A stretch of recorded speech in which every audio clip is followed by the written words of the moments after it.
Welcome to this virtual seminar titled Utilizing the Critical Water Activity and Package Permeability to Predict Shelf Life. My name is Brady Carter and I'm a research scientist with Decagon Devices.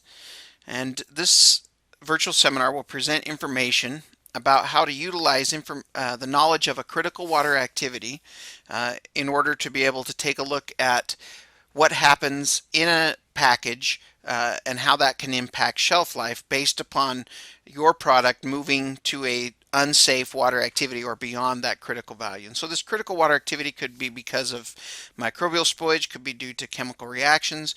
The point is that you've identified a range or a critical or a water activity where your product is optimal. How are you going to keep it that way? Because you manufacture a product, and at manufacturing you may take a test on it and read water activity and other parameters, and it looks fine, but then it has to be transported, it has to be stored, and at that point the biggest determining factor for what's going to happen to that product in terms of its water activity is the packaging material that's used, and how well it can prevent moisture transfer under different conditions, storage conditions, different ambient humidity conditions. So we're not going to spend a lot of time talking about what water activity is, hopefully, and we have an expectation that you'll have already learned about water activity. If you need more information about that, I would invite you to go to aqualab.com, where there's lots of information about what water activity is. But we're going to instead move forward with the expectation that you've understand water activity and that you're going to be able to establish or will be doing something to establish a critical water activity, and you want to know how to then involve the information and characteristics of your packaging to be able to do determinations about what's happening in the package with the water activity of the product and consequently its shelf life. So the objectives or the topics that we're going to discuss is the role of packaging as a moisture barrier. Then we'll discuss what a critical water activity is and some ways that you might identify that. And then we'll do some demonstrations about how you would actually use these values to do some predictive modeling. So starting out, let's just do a quick overview of the function of packaging. This is not meant to be a comprehensive discussion or description of packaging. There is that type of information out there. We're going to act under the assumption that you understand the basics of packaging and focus in on specifically on how it interacts with the product and prevents it from changing its water activity. So just in a brief summary, the functions of packaging are several. Could be anything from containment to convenience to communication or to protection, and most packaging for a product actually serves all of these functions. So containment, meaning that it keeps it in one spot, makes it easy to transfer, makes it smaller, keeps it under control, so when you transport it, it's not damaged, allows for easy storage, maybe making it more convenient to stack it up without damaging it. That's one purpose of packaging. Another is convenience. You have ready-to-eat types of products where you can actually even heat right in the package, or at least it's ready to heat right in the package. You just stick that into a microwave and heat it up. So some of the purpose is to make the product more convenient. One of the purposes of packaging is communication, to try and sell the product, if you will, so that if you look at the packaging, it would make you so that you wanted to purchase that product. Also provides, the packaging usually provides nutritional information or a best by date. Talks about safety of the product, how it should be stored. And then finally protection, and again, this is physical protection, protection from different types of gases, whether it be oxygen or moisture. So these are the main purposes of a packaging as you go about trying to choose the proper package for a particular product. Let's focus in now more on the packaging as serving as a protection for the product.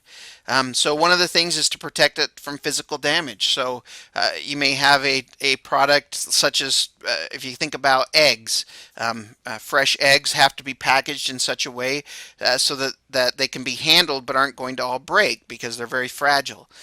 So there's a specific way to package those in order to protect them, and the packaging that's used has to be determined based upon its capability of keeping that product safe.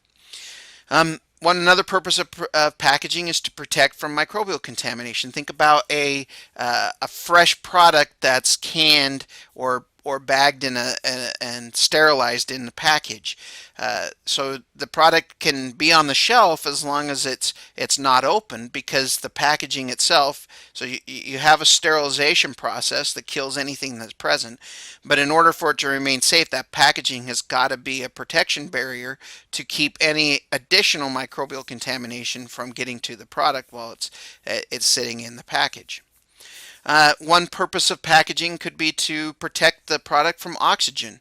Oxygen leads to oxidation, and oxidation reactions are responsible for a lot of what we would consider the end of shelf life, such as rancidity, where it causes off odors and off flavors with the product. So by restricting the product from getting to oxygen or having oxygen, then that will slow down or even stop those oxidation processes. Obviously, they can't happen without oxygen. Another reason not to have oxygen is molds, for instance, can't grow without oxygen. So if you can restrict oxygen within the product, whether it be by having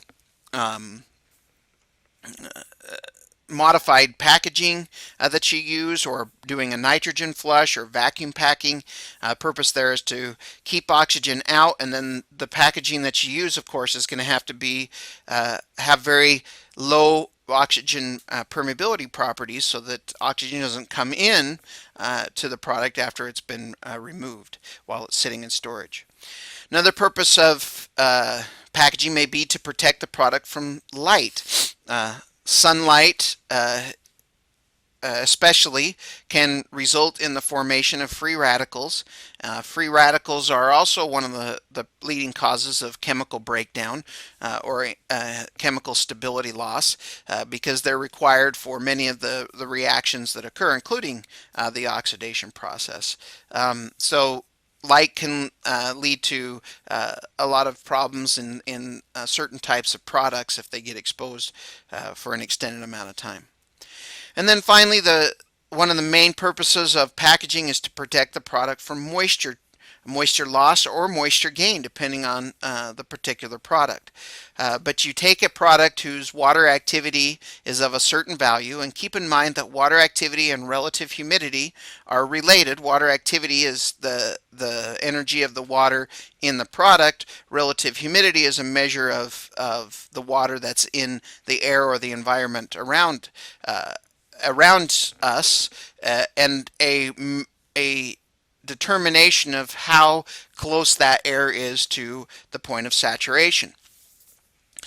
Because they're related to each other, then the relative humidity of a room is having an influence on the water activity of a product at any time when that product is exposed. So if you expose a low water activity product to a high humidity environment, that low water activity product is going to have to take up moisture, and it will continue to do so until it eventually comes to a level that's close to whatever that humidity is being maintained at. So it's the reason why you don't want to leave your saltine crackers out when you're living in the South in the summer, where humidities can get up 65, 70%, even higher. The water activity of those saltines is around 0.25 to 0.3. They're exposed to those conditions, they're going to absorb moisture, and they're going to become soft as a result of that. So by keeping them in a package, a plastic bag, or its original packaging, that serves as a barrier to moisture exchange. So even though that product is sitting in a high humidity condition, the inside of the packaging itself, the conditions are still at or close to the original water activity of the product. And of course, water is going to move through that packaging, but the rate at which it moves through is what determines how quickly the product is going to change its water activity. So let's talk a little bit about package permeability, moisture permeability. We can look at this through Fick's law. If you are actually going to look at the permeability within a polymer itself and layers of the polymer, then you have to use Fick's second law of diffusion. But if in the case of what we're going to do for this situation is that we're going to simplify things a little bit and just consider the packaging itself and its overall permeability values, in which case we can then use Fick's first law, which is a little bit simpler and more simplified. And what it basically says is that if you want to know something about evaporation or movement of water through a material, then you need to know something about the permeance, or another term for permeability, but meaning a very specific thing. Then you of the material itself, multiplied by the saturated vapor pressure, and then multiplied by the difference between the water activity outside of the product, or outside of the packaging, and the water activity inside of the packaging. Because the driving force for this movement of water is to move from high water activity to low water activity, or high humidity to low humidity.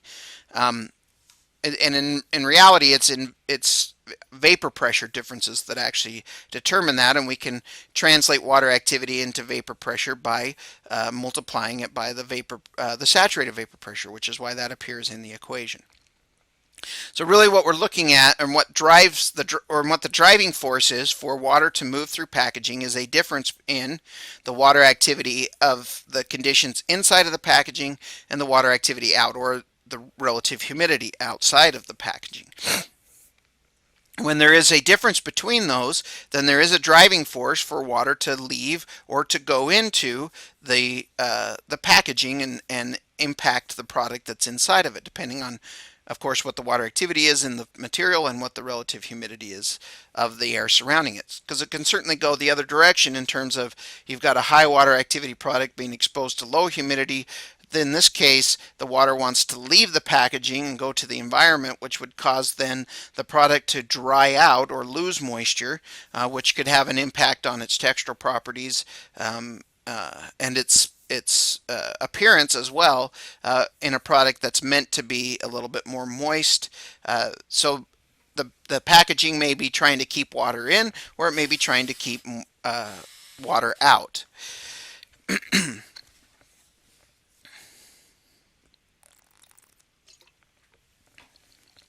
So how does this actually translate into making determinations of what's happening with a product inside of a package? Well, typically moisture transfer in packaging through packaging is reported as a water vapor transmission rate, or sometimes also referred to as a moisture transition rate. Or an MTR. It's MTVR there, but it's actually should be MTR, or a WVTR, which is the water vapor transmission rate. The water vapor transmission rate that you need for a packaging material depends on a couple of things. One of those is what cost levels are you looking for in this product? If it's a low-priced, low-cost product, then it makes no sense to put a high-cost packaging material on the product, because you lose all of the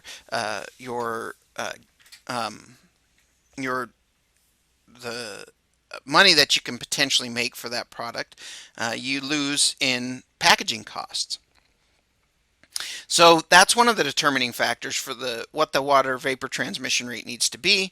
And of course, the other is how sensitive is the product itself to changing its water activity. Some types of products, if they're exposed to different moisture conditions will change their water activity very quickly, and that can result in a lot of problems.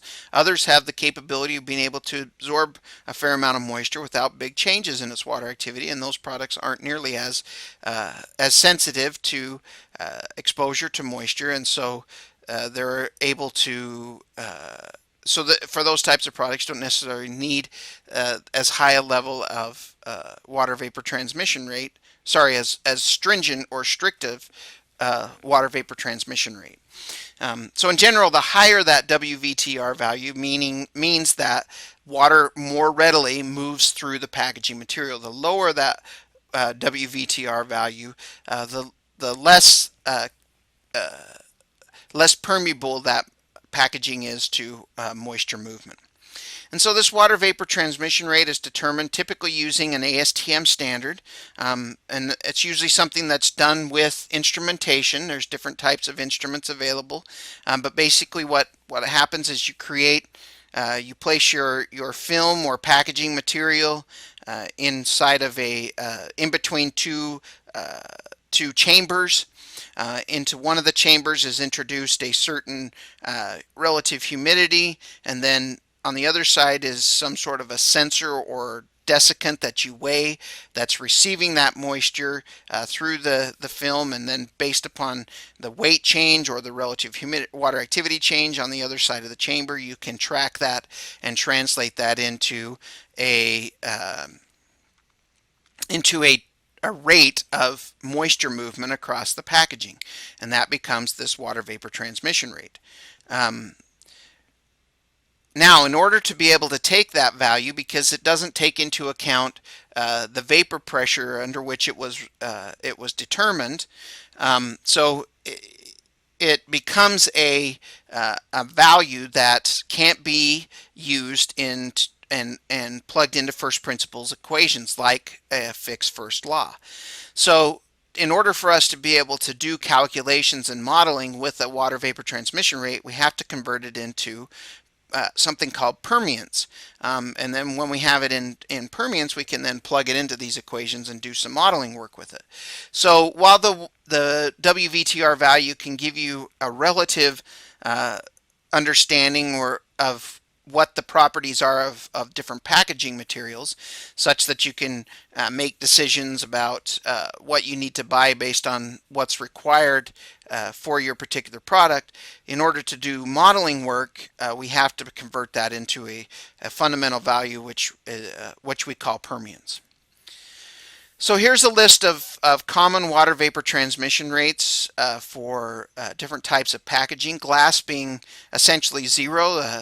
Glass is impermeable to moisture, so that would be, if you wanted to completely protect a product, the best way to do that is to store it in glass. But of course, glass as a packaging is one of the most expensive ways to do packaging, so it would have to be very special circumstances to be able to go to a point where you would use glass, but it does have the lowest permeability. Next would be something that's lined with foil. Foil has a very, very low water vapor transmission rate. And depending on what the combination of that polymer is, and a lot of times this will be in multi-layer packaging, where you've got some sort of a polymer film, and then coated the inside of that with a foil, so that makes it more pliable and easy to use, but yet still gives it very good moisture barrier properties. And then if you start moving into the different types of plastics or polymers, each one of those polymers, depending on how they are formed, how they're packed, the density at which they're packed, the pore size of the material contributes to determining what the water vapor transmission value is going to be of that packaging. In general, the higher that water vapor transmission rate, the less expensive the packaging material. So if you want to try and get and use packaging with very good or very low water vapor transmission rates, then typically that's going to come with a bit of a higher price. So how do you take the water vapor transmission rate provided by a packaging manufacturer? And typically this is something that you can obtain from your supplier. They should be able to tell you the moisture permeability properties. They unfortunately come in lots of different units. So the units I was just showing were in grams per meter squared per day. Uh, to In order to be able to use them in most of the equations, those are the units you want them in, but of course you can use whatever units as long as you're consistent when you're using the models. But for the models that we're going to talk about in this virtual seminar, we're going to use the units of grams per meter squared per day. So in order to convert a water vapor transmission rate into a permeance value whose units are grams per meter squared per day per kilopascal, we have to be able to factor in both the relative humidity that was used for the test as well as the saturated vapor pressure based on the temperature that the test was run. And so if we look at a typical conditions, ASTM conditions, there are different choices of temperature and humidity conditions within the ASTM method. But if we look at what the most common is, which is 100 degrees Fahrenheit, 90% RH, we can calculate what the saturated vapor pressure is at that temperature. And the saturated vapor pressure is simply based upon temperature. If you know the temperature, you can go to a table, you can go to a chart, or you can actually calculate what the saturated vapor pressure is. So in this case, that's 6.55 kilopascals. And then we have with a relative humidity of 0.9, that value we can multiply by which ends up being a 1 over that value ends up being 0.167. So we multiply the 0.9 by 6.55 to invert that. We get 0.167. Then we can multiply that by our water vapor transmission rate, which is 4.5 grams per meter squared per day per kilopascal. Being our units, because we've brought in the units for our humidity times saturated vapor pressure is kilopascals. So now we convert our water vapor transmission rate, which is grams per meter squared per day, into grams per meter squared per day per kilopascal, and that ends up being 0.73. So 0.73 is our permeance value that we would use to do our modeling in our equations, taken from a reported water vapor transmission rate of 4.5. So again, the idea here is to convert to a permeance value. And so in order to do that, one of the things that we do need to know is how, or the conditions that were used to determine the water vapor transmission rate of a packaging material. And that's something that the packaging supplier should be able to provide to you. So you can ask what the water vapor transmission rate is and what methodology was used, and specifically what temperature and humidity conditions were used to determine what that water vapor transition value is. Okay, so then once the package permeability is known and we have it in the form of permeance, we can use this to do some modeling work about what's happening and looking at what's happening to a product that's inside of a packaging material. And we use the same model that's derived from Fick's law to be able to do this. One of the things that we do need to know in order to be able to look at the mass transfer of moisture is the isotherm slope, because we have to, in order to be able to look in terms of mass loss or of the material, we have to be able to translate water activities into mass values, and that's done through what's called a moisture absorption isotherm. And so in order to be able to make these calculations, we do need to know what the slope of the isotherm is for a particular product. We also need to know a critical water activity if we're going to do some determinations about shelf life, which we'll talk about next, how that's obtained. But we can use this model then with those values in hand to predict a water vapor transmission rate that is going to be required in order to achieve a certain shelf life based on the critical water activity. We can predict what the shelf life is going to be based upon a given water vapor transmission rate, storage conditions, and a critical water activity. Or we can also just predict what the water activity will be of a product in a bag after it's been stored under certain conditions for a certain amount of time in a packaging with a given water vapor transmission rate. So it's possible for us to do all those types of calculations and modeling once we have this basic information. So the one thing we can take a look then at how that model's derived. So in this case, what we're looking for is a change in moisture over a change in time, and that's going to be related to the permeance value that we identified earlier, the saturated vapor pressure and change in water activity that we identified earlier as well. But then we also have to factor in the surface area across which this will happen, and also take a look at the mass of the sample itself, and then be able to combine these to be able to take a look at what the change in moisture over time will be inside of a packaging. To translate the change in moisture into water activity terms so that we can combine this into one equation, that's where we need the slope. So if we multiply the slope by the change in water activity, that will actually give us moisture. So we can rewrite this equation with by replacing the change in moisture with the change in water activity. If we then transfer the slope value over to the other side of the equation, now we have the change in water activity with the change in time that's equal to the equation that you see on the screen. Now, if we go further and we bring the water activities on the same side, so we have the change in water activity over the water activity final minus the water activity initial, now equals our permeance value, our saturated vapor pressure, our area, over the slope, and the mass of the material in the packaging multiplied by the change in time. If we then integrate this with respect to water activity and with respect to time, then we get a solution where we have on the one side the natural log of the water activity final minus the water activity of any given time divided by the final water activity minus the initial water activity is all equal to the permeance, saturated vapor pressure, surface area divided by the slope and the mass, and all multiplied by time. Now, if we identify a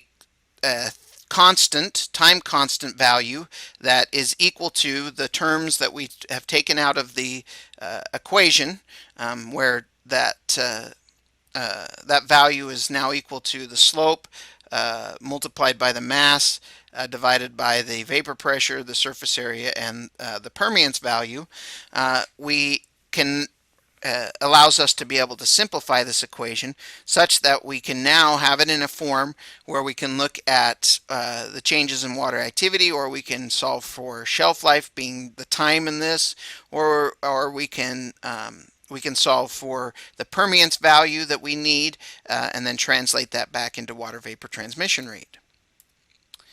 So if we take a look at how we would do that, for instance, if we wanted to find out what the water activity in a packaging is, we can take and solve our equation for the water activity of any point in time. Rearranging that makes it equal to knowing what our storage humidity is, what our initial water activity is, and the storage humidity in this case written in decimal form, and then the other terms that we identified earlier. If we want to solve for the shelf life, then instead we isolate the time value in the equation, and then put in our values for our storage humidity, our critical water activity, and our initial water activity, and from that we'll be able to identify a shelf life that at a given for a given packaging with certain permeance or permeability values and based upon a critical water activity. So what about if we wanted to look at what kind of packaging we needed for a water vapor transmission rate. So in this case, we're going to solve for the permeance value. And so we plug in all of the values that we need to know for that. We derive the tau value from based upon the time of the shelf life divided by the difference between the storage humidity and the critical water activity. And from all of that, we can get a permeance value, and then we just convert the permeance value into a water vapor transmission rate by using the reverse of the equation we used earlier. And from all of that, we would get a water vapor transmission rate that would be required in order to determine that shelf life. Okay, so let's talk a little bit about, now don't worry if that was fast. I'm going to show you a very easy way to be able to do those calculations here at the end of this virtual seminar. But let's first talk about why water activity. Why are we focusing on water activity in terms of determining these the importance in shelf life, or looking at how shelf life could be impacted. So the role of moisture in extending shelf life: moisture impacts mobility, it increases rates of reactions, it works as a plasticizer, and it enables microbial growth. So there's lots of different ways that moisture can contribute to the end of a product's shelf life. Water activity is a proven and simple way of being able to monitor moisture in a product. It's more meaningful than moisture content because it has better correlations to things that degradative reactions that can end shelf life. So if you can determine the acceptable ranges of water activity, that information can be used to set specifications. But in order to set these specifications, you have to be able to understand the interactions, be able to characterize the product, do the background work that's needed to identify where the water activity is going to keep the product with its maximum shelf life and where it's going to fail. And so one way of doing this is through the use of the RHC value to look at these types of interactions. So the RHC value comes from DDI curves, where these are types of moisture absorption isotherms, dynamic isotherms that allow for being able to identify where a product goes through a critical change based upon a sharp inflection point in a dynamic isotherm. If you want to know more information about how to use these dynamic isotherms and how they actually run, again, go to aqualab.com. There's lots of additional information about the development of these dynamic isotherms. This is a patented technology from Decagon, but can be very useful and save a lot of time to be able to identify critical water activity. These are very repeatable. This inflection point in the dynamic curve does lead to hysteresis. It is temperature dependent. We have been able to, through research, both here at Decagon as well as independent research from universities, we've been able to link up this transition to a glass transition in amorphous powders that does result in caking and clumping. But we can see these transitions in what we wouldn't consider powder products or traditional amorphous powder products, but we still see these sharp inflections in the curve and are able to relate those to texture changes. So what this looks like in terms of identifying, you have here a dynamic isotherm, and the unique thing about dynamic isotherms is their high data resolution. Basically what they look at is how does a product take up moisture as its water activity changes. Notice that there is a very distinct inflection point right at about 0.42 water activity, where the product suddenly starts to take up large amounts of moisture, whereas prior to that there were very few sites for water to bind to.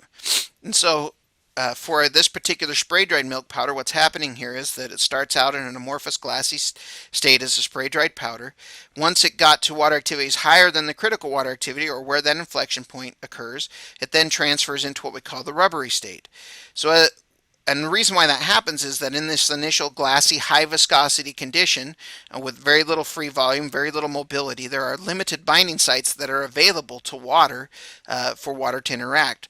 Once you go through the critical water activity and you experience that matrix change, free volume drastically increases, lots more mobility, lots of binding sites for water that were previously hidden from it by the state of the matrix are now available, and consequently you get this sharp change in the absorption curve where it starts to take up large amounts of moisture without subsequent big changes in water activity.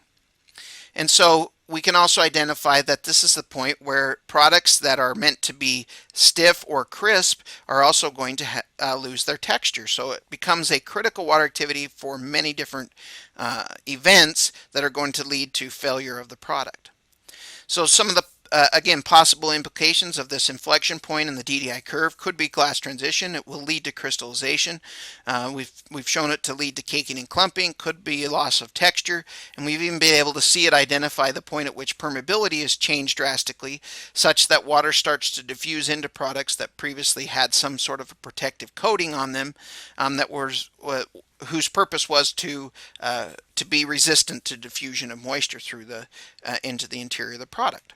So there's lots of reasons to look for these critical water activities as an inflection in the DDI curve. That's a service that we offer from Decagon, but we also sell an instrument that will generate those isotherm curves. So it's a great place to start, especially if you're just starting to look at a product. If it's low moisture, and we run one of these DDI curves, we see an inflection point. Becomes your critical water activity, and now you can make decisions on manufacturing and packaging, all based upon that critical water activity. But there are those types of products where running one of those curves isn't going to give you any useful information because maybe it's microbial spoilage that ruins your product, which isn't going to be supplied by that DDI curve. However, we do have very good information about where the water activity limits are for microbial growth. That's available in the literature. 0.7 is practical limit for all organisms. 0.6, there are no organisms that can grow lower than that. There are only a few that can grow between 0.6 and 0.7. 0.85 is the cutoff for pathogenic bacteria. So those are very clear cut. So if it's microbial spoilage you're worried about, we can identify those critical water activities typically from the literature. You can also go in even more in depth and actually do some modeling for a particular organism to figure out how, at certain water activities, how much will it grow, and then know how much time you have based upon that, as long as you maintain your water activity at a certain level, which again comes back to packaging. Lipid oxidation is another degradative reaction that could end shelf life. It's linked to water activity. There is a correlation between the two. So if you can identify the point at which that reaction becomes a high enough rate to drastically reduce the shelf life, then as long as you can maintain the water activity outside of those conditions, maybe lower, maybe higher, because lipid oxidation can increase at very low water activities, but you identify where that range is, and then you keep the product safe by keeping it out of those water activity values, based again upon the packaging. Same with Maillard browning, vitamin loss, color loss. All of those are related to water activity, and it's possible through some studies, some simple upfront studies, to identify where the ideal water activity ranges or safe ranges, and then use packaging to make sure that the product remains in that safe range. Okay, so let's take this information that we have and use it to do an investigation on a specific situation. So here we have our spray dried milk powder, and we want to know, say that we want to know more about the packaging material. What kind of packaging requirements are we going to have in order to be able to achieve the desired performance or shelf life of that product? So there's some information that we need to know. We need to know if we're going to make decisions about what its shelf life is with its given packaging, we need to know what that water vapor transmission rate is. We need to know what storage humidity we're most concerned about, or worst case scenario. We need to know what the initial water activity of the product in the package is. We need to know what its critical water activity is. We need to know how much sample is present, and we need to know what the storage temperature is going to be. We need to know what the atmospheric pressure is. We can make an assumption there. But we do need to know what the surface area of the packaging is. Because that determines where the permeability or the moisture penetration can happen is over the surface area of the packaging. And so with that information in hand, we can be able to, we're in a position to be able to start doing some modeling work. And if you remember, I showed you those equations earlier. Some of them can get a little bit complicated to use. We used to be able, I used to have this all set up in Excel to do, but we've actually even been able to use even a more simple way of doing that through the development of a software program called the Moisture Analysis Toolkit. And I want to be able to show you how you would utilize this software to be able to do some of these calculations. Rather than having to deal with those equations that I showed you earlier, this is an option that you could use. We offer this software for sale. It also comes with the vapor absorption analyzer, our moisture absorption isotherm generator that you would use to generate the isotherms that you need, either the DDI curves, which identify critical water activities, or to identify the slope to do these calculations. And that's why it's built right into that software. You can use the software without the vapor absorption analyzer and obtain your isotherm information from some other source. So it can work as a standalone toolkit, but it's the reason why it's combined with this software is because ideally it's ideal to be able to use it with the ability to generate the isotherms. So there's a list of different tools that are shown here that are included, whether it be to be able to take a look at isotherm and look at different types of moisture absorption curves for different products. Has the ability to look at temperature effect and figure out how much water activity will change depending on the temperature. This ingredient mixing allows you to determine if you're going to put two components together at different water activities, what water activity will they equilibrate at, and how long will that, or what will be the consequences of that. We have a water activity prediction tool. This allows you to predict what the water activity of a recipe will be based upon what you add to it, or how much of a particular ingredient, like say a salt or a sugar, you have to add in order to change the water activity. And then down here you'll see packaging calculations, and those are the ones that we're most interested in as part of this virtual seminar. So you can see there are a couple of choices you have here. You can calculate the water activity in a package. You can calculate the water vapor transmission rate that will give a specific shelf life. You can calculate the shelf life of a product in a package, and if you have some information about moisture transfer by using environmental chambers in your packaging material, you can even use these calculations to actually figure out what your water vapor transmission rate is for your packaging material. So let's do a couple of these and just show you how this actually works. So let's say we want to find out what the water activity is in a package based upon our initial water activity that it was when we placed it in the package and the storage conditions that it's been exposed to. So if we're given a certain vapor transmission rate, let's put in 0.9, and we're going to assume the common conditions that are used in the ASTM methodology as our testing temperature and our humidity, so that we can use that information to generate a permeance value. We need the surface area of the packaging, so we're going to, and this is in meters squared, so I have calculated that out, so that's 0.023 meters squared. The total dry mass we're going to assume is 272 grams. Our ambient temperature we'll say is 25. Let's say we're going to store it under 60% relative humidity. Our initial water activity is 0.1. And let's say that it spends 100 days in the package. Now here's where we need information from the isotherm. We could get the slope just through a linear regression of the section of the isotherm we're interested in, but we can also, if you've got the VSA and you have ran an isotherm on your product, we can actually go and find that file. So I have an example here that I'm going to use, and the system itself will, from that file, it has a isotherm slope built right into the file, and so it can just utilize that information to do the calculations. So then if we hit calculate, it will tell us that our water activity will have changed from 0.1 to 0.117. So with this level of moisture permeability, we're not going to see a very big change in water activity over 100 days in this package. Now let's change the water vapor transmission rate to a higher value. Let's say that it was 15 instead.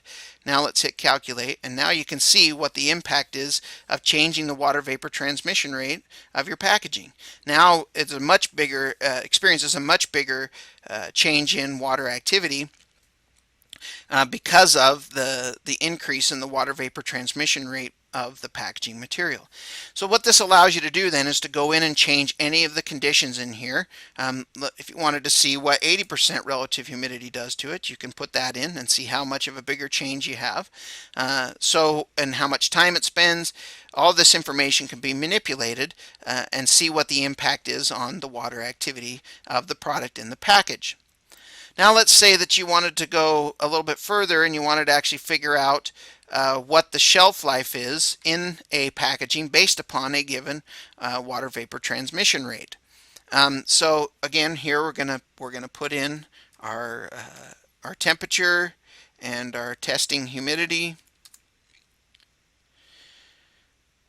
for the water vapor transmission rate. We're going to go 60% again. Our mass will stay as 272. Our ambient temperature is 25. The surface area of our packaging is 0.023. Our water vapor transmission rate, let's put a little bit higher one in this time.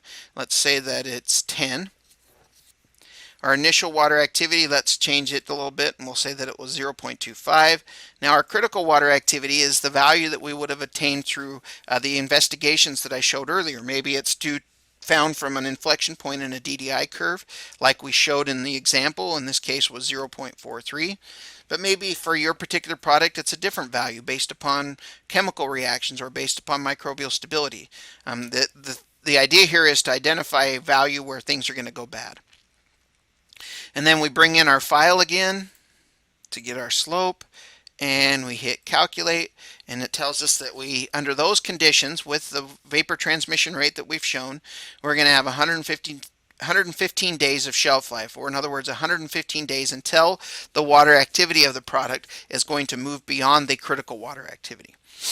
So if we change these up again and we reduce that water vapor transmission rate to 1, then that significantly extends our shelf life inside of the packaging. But at what cost? So that's where this information is useful, is that you can then figure out, okay, what is the cost difference between a water vapor transmission rate of 10 versus a water vapor transmission rate of 1? Is the cost difference going to be worth the higher level of shelf life that I'm going to have for this particular product? And those factors, those decisions can then be weighed and determined without just going in blind and and having no basis or data to use in order to make decisions. Now let's say that you have a particular product and you want to know what type of water vapor transmission rate you should be looking for in order to be able to obtain your desired shelf life. So we put in our typical conditions again. Let's say that we want to get a year's shelf life. Even when it's stored at 60%, our ambient at 25, our initial water activity is 0.25, our critical water activity is 0.43, total dry mass is 272 grams, and our surface area is 0.023 meters squared. Again, we load up our file. And now what we want to know is what is the water vapor transmission rate we're going to have in order to obtain the year's shelf life under these conditions based on our initial water activity. And that tells us that if we want to get a year's worth of shelf life, our water vapor transmission rate is going to need to be 3.2. We can go out, look for packaging that has that at least that good or better water vapor transmission rate, and we know that with that we're going to be able to protect it under 60% relative humidity. What if we're worried that we're going to hit 80%? but we still want our year shelf life. And then we have to get a little bit more stringent water vapor transmission rate. Maybe that's worthwhile, maybe it's not, but those decisions can now be considered based upon good, useful information. So as you can see, these become very powerful tools in being able to make decisions about packaging, what packaging is most appropriate for your particular product in order to obtain the desired shelf life, all built within a simple, straightforward program where all it needs is your inputs for your particular situation. How much material do you have in your packaging? What's the surface area of that packaging? What's your particular critical water activity? And so forth and so on. And those values, again, can be messed with, can be played with in order to be able to identify and zone in on what the specific ideal situation is for your particular product. Okay, so hopefully that's been helpful to you and useful information. If you have additional questions about how to make this all work for your particular product, I'm always happy to help in any way that I can. But the conclusion here is that the critical water activity, this ends up being a very simple way to track potential loss of shelf life, with moisture being by far the largest contributor, along with temperature, but in this case we're focusing on the control of water activity. Packaging, one of its main purposes is to provide a moisture barrier to protect food products from changes while they're stored due to the humidity conditions that they're exposed to. These moisture permeability values, if we know what they are for a particular package, we can use these to predict changes in water activity in a package. We can use them to model and predict what the shelf life is going to be, or we can use them to actually figure out what the properties need to be of the packaging to obtain a desired shelf life. And those are really valuable tools, powerful tools to be able to use some fairly simply obtained information to be able to do some pretty powerful engineering work for your product. And with that, I thank you, and I'm happy to take any questions.